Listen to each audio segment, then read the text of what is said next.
Hi,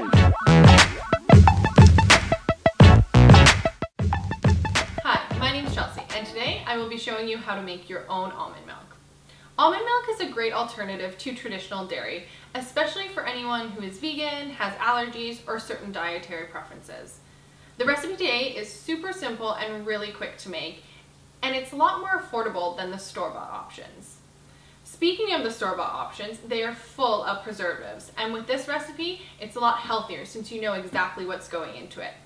So, to make your own almond milk, you will need 1.5 cups of almonds soaked for at least 8 hours. As you can see, they become a lot plumper than regular almonds.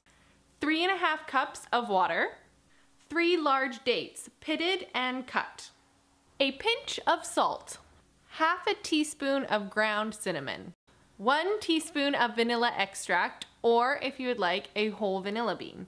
You will also need a high-powered blender, a strainer, a large bowl, a wooden spoon, and some cheesecloth.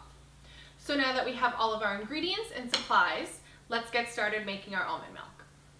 Let's start off with our pre-soaked almonds, and you'll actually notice that some of the skin is coming off the almonds, and that's exactly what we want. So pop those guys in the blender. Try and get them all in the blender. And then grab our water. I'm using filtered, but feel free to use tap.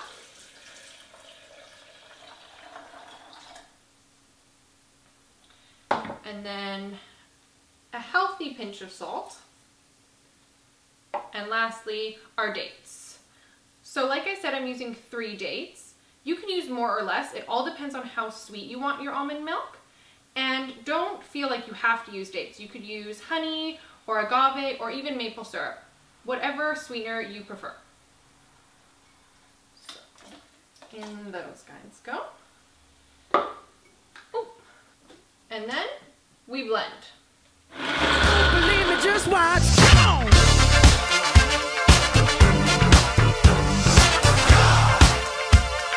Don't believe me, just watch. So we've just blended our almond milk for 1.5 to 2 minutes, depending on how strong your blender is. And then we're just gonna add the flavors. So the cinnamon and the vanilla. And then we're gonna give it a quick blend for 30 seconds to all mix up. Now that we have flavored and blended our almond milk, we have to get a little messy. So go ahead and put your strainer inside your bowl, grab your cheesecloth, and put that around the strainer, just like that.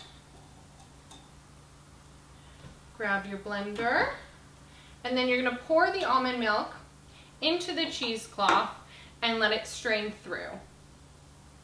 You might have to do this in a couple batches, depending on how big your bowl is or how thick your almond milk is.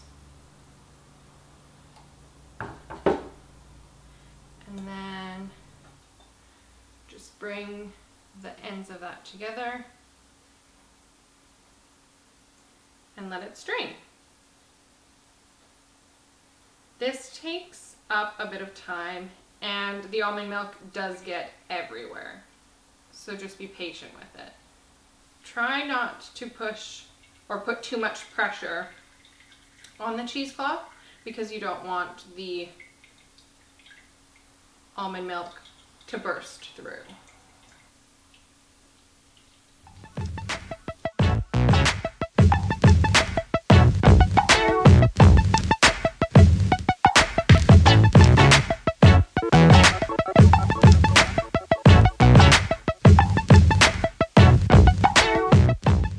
It took me a couple minutes to strain all the milk out, but now that we're done, we're left with the almond pulp.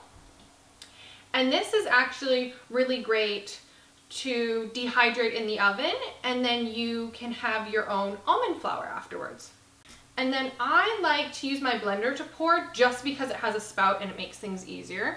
So I'm just going to transfer this quickly, hopefully without spilling anything.